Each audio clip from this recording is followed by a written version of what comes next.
नमस्कार, न्यूज़ 24 उत्तर प्रदेश उत्तराखंड में आपका स्वागत है। आपके साथ मैं हूं मानस श्रीवास्तव। उत्तर प्रदेश में अचानक सियासी पारा हाई हो गया है।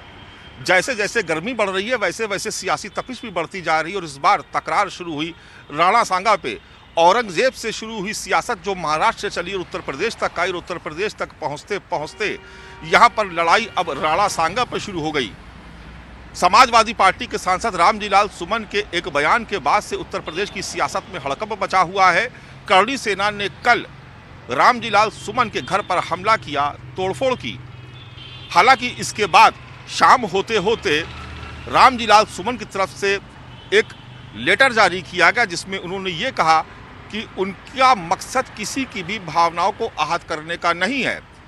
दरअसल ये कहा जा रहा था कि रामजी लाल सुमन के इस बयान से न केवल ठाकुर बल्कि हिंदू बिरादरी के लोग भी नाराज हो सकते हैं, क्योंकि राणा सांगा को लेकर जिस तरीके से रामजी लाल सुमन ने बयान दिया उसके बाद से एक फोर्स लगातार रामजी लाल सुमन की घेराबंदी कर रही थी। भारतीय जनता पार्टी को भी उनके इस बयान पर आपत्ति थी, लेकिन करणी सेना ने जिस तरीके से कल रामजी लाल सुमन के घर पर बवाल किया, उसके बाद गिरफ्तारी हुई। गिरफ्तारी के बाद उनको रिहा किया गया। उन जिन लोगों ने वहाँ पर तोड़फोड़ की थी या हंगामा किया था, उसके बाद से ये कहा गया कि शायद समाजवादी पार्टी अगड़ों और ठाकुर बिरादरी के लोगों को नाराज नहीं करना चाहती। लेकिन सुबह होते होते मामला पूरी तरीके से पलट गया। अखिलेश यादव समाजवादी पार्टी ने इसे दलित स्वाभिमान का मुद्दा बना लिया। रामजी लाल सुमन कह रहे हैं कि वो FIR दर्ज करवाएंगे। उनके खिलाफ गलत शब्दों का इस्तेमाल किया गया।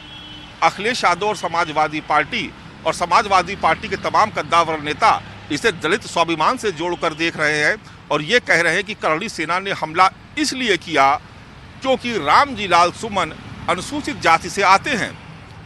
कहीं ना कहीं भारतीय जनता पार्टी पर निशाना साधने की कोशिश हो रही है।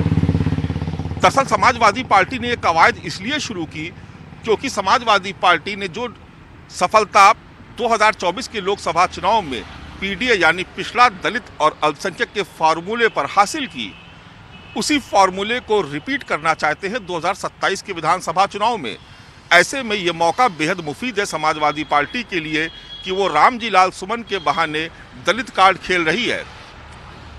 अखिलेश यादव हो, शिवपाल यादव हो या फिर राम गोपाल यादव हो या समाजवादी पार्टी के दूसरे बड़े नेता हों, वो लगातार इस पूरे मामले को दलित स्वाभिमान से जोड़ के देख रहे हैं और कह रहे हैं कि जिन लोगों ने तोड़फोड़ की, हंगामा किया, दरअसल वो दलित विरोधी मानसिकता के हैं। रामजी लाल सुमन ने तो सिर्फ इतिहास के कुछ पन्ने ही पलटे थे। आपत्ति दूसरे तरीके से दर्ज कराई जा सकती थी, लेकिन जिस तरीके का हंगामा काटा गया, जिस तरीके का हमला किया गया, दरअसल ये दलित विरोधी मानसिकता को दर्शाता है। अब समाजवादी पार्टी इसे मुद्दा बना रही है और योगी सरकार को घेरने की तैयारी कर रही है, जिसकी कुछ तस्वीरें आज हमने लखनऊ की सड़कों पर देखी।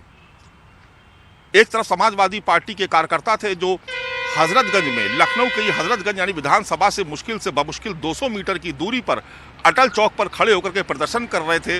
पुलिस उन्हें घसीट कर ले गई और उसके बाद उन्हें वहां से हटाकर इको गार्डन भेजा गया। लेकिन दूसरी तरफ समाजवादी पार्टी के ही टिकट से विधायक बनी पल्लवी पटेल, जो अपना दल कमेरावादी की कमान संभाले हुए हैं, वो अपने कार्यकर्ताओं के साथ पहुंची और उन्होंने भी भारतीय जनता पार्टी पर और तमाम ऐसी फोर्सेस पर जो रामजी लाल सुमन का विरोध कर रही है उनको दलित विरोधी बताते हुए जबरदस्त तरीके से प्रदर्शन किया।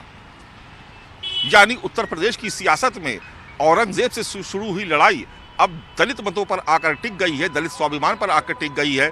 तमाम सियासी दल जो गैर भाजपाई हैं वो इसे दलित उत्पीड़न का मुद्दा, दलित स्वाभिमान का मुद्दा बना करके घेरने की कोशिश कर रहे हैं।